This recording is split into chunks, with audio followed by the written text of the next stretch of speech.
জননীং শারদাং দেবীং রামকৃষ্ণং জগদ্গুরুং পাদপদ্মতয় শ্রুত্বা প্রণমামি মুহুর্মুহু। বন্ধুগণ, এই চ্যানেলে আপনাদের সবাইকে স্বাগত জানাই। আমি শ্রীরামকৃষ্ণ কথামৃত প্রসঙ্গ স্বামী ভূতেশানন্দজির লেখা বইটি থেকে ধারাবাহিকভাবে কিছু পাঠ শোনাচ্ছি আপনাদের। যারা ভক্ত তাদের আমার অনুরোধ, এই সৎসঙ্গের আপনারা সঙ্গী হন এবং ঈশ্বরীয় কথার সঙ্গে যুক্ত থেকে কিছুটা সময় ঈশ্বরীয় সান্নিধ্য লাভ করুন। আমাদের স্মরণে রাখতে হবে যে শ্রীরামকৃষ্ণ যুগাবতার, তিনি এই যুগে এসেছিলেন খুব সহজে, যাতে তাকে আমরা তার অভীষ্ট পথে চলে আমাদের যে ঈশ্বরের যে বস্তু এবং আর সব অবস্তু, এই তত্ত্বকে আমরা নিজের জীবনে সার্থক করে তুলি। তো যাই হোক, আমি আজকে শুরু করব SG16। আমি 1 থেকে এইভাবে পরপর কিছু পাঠ করে শোনাচ্ছি। যারা ইতিমধ্যে আমার চ্যানেলটিকে সাবস্ক্রাইব করেছেন তাদের আমার অসংখ্য ধন্যবাদ এবং ভালোবাসা জানাই। নতুন যারা, তারা চ্যানেলটি সাবস্ক্রাইব করে এই ছোট্ট চ্যানেলটিকে বাড়তে সহযোগিতা করবেন, তাহলে উৎসাহিত হব। তা মাস্টারমশায়ের অহংকার কীভাবে চূর্ণ হলো, আমরা আগের ভিডিওটিতে আমরা খানিকটা পাঠ করে শুনিয়েছি। এখনও তাদের মহেন্দ্রগুপ্ত মহাশয়ের এখনও তার শিক্ষা পর্ব চলছে।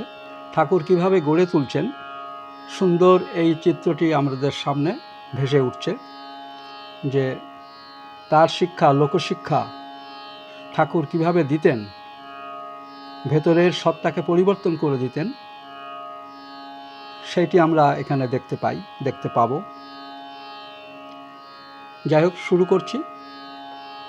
মাস্টারমশায়ের অহংকারকে চূর্ণ করবার জন্য ঠাকুর যেন ইচ্ছাকৃতভাবে শ্লেষাত্মক শব্দ প্রয়োগ করলেন। কেননা যতক্ষণ মানুষের মধ্যে অহংকার থাকে ততক্ষণ তার মধ্যে কোনো উপদেশ কার্যকর হয় না। তার মনে হয়, আমি আবার উপদেশ নেব কি, আমি কি কম জানি? মাস্টারমশাই তখনকার দিনে ছিলেন উচ্চশিক্ষিত, ছেলেদের শেখানোই ছিল তার কাজ। এহেন মাস্টারমশাইকে যে এক নিরক্ষর ব্রাহ্মণের পায়ের তলায় শিক্ষার্থী রূপে বসতে হবে, একথা তিনি কখনো ভাবতেই পারেননি। ঠাকুরের প্রয়োজন ছিল মাস্টারমশায়ের অহংকার চূর্ণ করা। তাই তার শ্লেষাত্মক প্রশ্ন, আর তুমি জ্ঞানী, কথাটি মাস্টারমশায়ের অহমিকায় দারুণ আঘাত লাগলো। এরপর এলো ঠাকুরের এক মারাত্মক প্রশ্ন। জিজ্ঞাসা করলেন, তোমার সাকারে বিশ্বাস না নিরাকারে? আপাত দৃষ্টিতে এরকম প্রশ্ন করার কারণ বোঝা হয়তো একটু কঠিন হবে, কিন্তু একটু তলিয়ে দেখলে ঠাকুরের এই রকম প্রশ্ন করার উদ্দেশ্য বোঝা যাবে। তখনকার দিনে শিক্ষিত যুবকদের মধ্যে ছিল ব্রাহ্ম চিন্তাধারার প্রবল প্রভাব, আর সেই সমাজের সিদ্ধান্ত অনুসারে পৌত্তলিকতা ছিল চূড়ান্ত অজ্ঞানের লক্ষণ। ব্রাহ্ম সমাজের সৃষ্টি হয়েছিল কিন্তু হিন্দু ধর্মের এই পৌত্তলিকতার বিরোধিতা করেই। এই পরিপ্রেক্ষিতে দেখলে ঠাকুরের এরকম প্রশ্ন করার কারণ খুঁজে পাওয়া যায়, কারণ তখন ব্রাহ্ম ধর্মের প্রবল একটা প্রবাহ চলছে, একটা স্রোত চলছে কলকাতার বুকে, এবং সারা বঙ্গদেশে এটা ছড়িয়ে পড়েছিল। প্রশ্ন শুনে মাস্টারমশাই ভাবছেন যে সাকার আর নিরাকার দুই কি সত্য হতে পারে? যদি কারো নিরাকারে বিশ্বাস থাকে তাহলে কি তার আর সাকারে বিশ্বাস হতে পারে? মাস্টারমশায়ের নিরাকারে বিশ্বাস, এ কথা শুনে ঠাকুর বললেন, তা বেশ, একটাতে বিশ্বাস থাকলেই হলো। নিরাকারে বিশ্বাস, তা তো ভালোই, তবে এই বুদ্ধি করো না যে এইটি কেবল সত্য আর সব মিথ্যা। এইটি যেন যে নিরাকারও সত্য আবার সাকারও সত্য। ঠাকুর বারবার এই কথা বলেছেন যে ভগবানের ভাবের রীতি করা যায় না, তার অনন্ত ভাব, তিনি এই পর্যন্ত হতে পারেন, এর বেশি নয়, একথা যেন আমরা কল্পনা না করি, বরং নাস্তিক হওয়া ভালো। কিন্তু ওই রকম মতোয়ার বুদ্ধি ভালো নয়। যে নাস্তিক তার হয়তো কোনো সময় আস্তিক্য বুদ্ধি আসবে, কিন্তু একদেশী ভাব কাটানো শক্ত। ঠাকুরের প্রথম উপদেশ এখানেই আরম্ভ হলো মাস্টারমশাইয়ের সঙ্গে কথাবার্তার আদি পর্বে। কিন্তু ঈশ্বর সাকার আবার নিরাকার, ঠাকুরের এই কথাতেই হলো মাস্টারমশাইয়ের সমস্যা। মাস্টারমশাই তর্কশাস্ত্র পড়েছেন, তর্কশাস্ত্রে এই কথাই বলে যে সাকার আর নিরাকার পরস্পর বিপরীত। এখন এই দুই বিপরীত ধর্ম এক অধিকরণে থাকতে পারে না, মানে একই জায়গায় থাকতে পারে না। তাই ঠাকুরের এই কথায় মাস্টারমশাই একটু বিভ্রান্ত হয়ে পড়েছেন। তিনি ভাবছেন সাদা জিনিস দুধ কি আবার কালো হতে পারে? তার লজিক দিয়ে তিনি এটা বলছেন তর্কশাস্ত্রের নিয়ম অনুযায়ী। যদি জিনিসটাকে সাদা বলি তাহলে তা কালো হতে পারে না, এ কথাটা তো পরিষ্কার। কিন্তু তাতে যদি আমরা কালি মিশিয়ে দিই, দুধের সঙ্গে কালি মিশিয়ে কালো করতে পারি নাকি? পারি।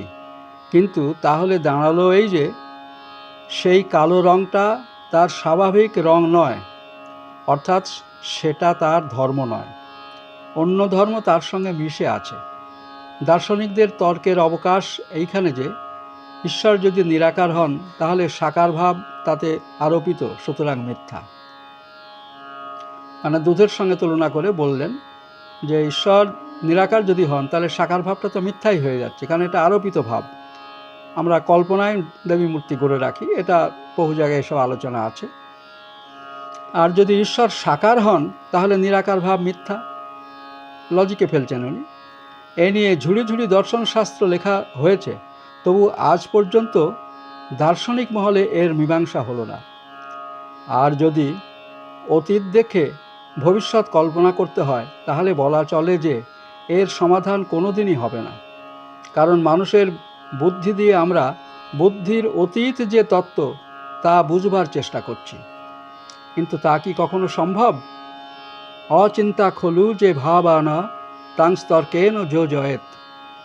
যে জিনিস চিন্তার অতীত তাকে কখনো তর্কের সাহায্যে বুঝতে চেয়েও না। একথা বলেছেন কারা? যারা তর্ক নিয়ে চরম গবেষণা করেছেন, তর্কের দ্বারা যতদূর দেখবার দেখেছেন, সব দেখে শুনে এই সিদ্ধান্তে পৌঁছেছেন যে তর্ক দিয়ে তাকে বুঝতে যেও না, বুঝতে পারবেও না। নিরাকার তো অনন্ত, সেই অনন্তের ভাবকে আমরা চিন্তা করে কিংবা তর্কের সাহায্যে কী করে কাকে বোঝাবো? কাজেই এটা তর্কে দিয়ে সমাধান হয় না। তাহলে ঠাকুর এখানে এই যে মানুষের মনঃশিক্ষা, একে মনঃশিক্ষা বলা হয়, যে আমাদের বোধের জায়গাগুলোতে তিনি পরিষ্কার করতে চেয়েছেন। এই বোধের জায়গাগুলোই কিন্তু আমাদের পীড়া দেয়, ভালো জিনিসটা বুঝতে আমাদের বিরোধিতা করে, মানে আমাদের সঙ্গে শত্রুতার মতো আচরণ করে। এই জন্যেই এই ধারণাগুলোকে উনি কেটে ছেঁটে পরিষ্কার করে দেওয়ার চেষ্টা করেছেন। তার সান্নিধ্যে যারা এসেছেন, এই বোধ থেকেই কিন্তু আমাদের ঈশ্বর জ্ঞান চলে আসতে পারে এবং আসেও। শুধু সাধনার দ্বারা যেটা হয় না, সেটা কিন্তু নিজের বুদ্ধিকে পরিশীলিত না করলে, বুদ্ধিকে মার্জিত না করলে, মন এবং বুদ্ধিকে মার্জিত না করলে ঈশ্বরের তত্ত্বকে অনুভব করা অসাধ্য। তা আজ এই পর্যন্তই ভিডিওটি শেষ করলাম। সঙ্গে থাকবেন পরবর্তী ভিডিওতে। এই প্রসঙ্গে কিন্তু আমাদের চলতেই থাকবে, আপনারা লক্ষ্য রাখবেন আমার নতুন নতুন ভিডিওগুলির দিকে। ধন্যবাদ সকলকে।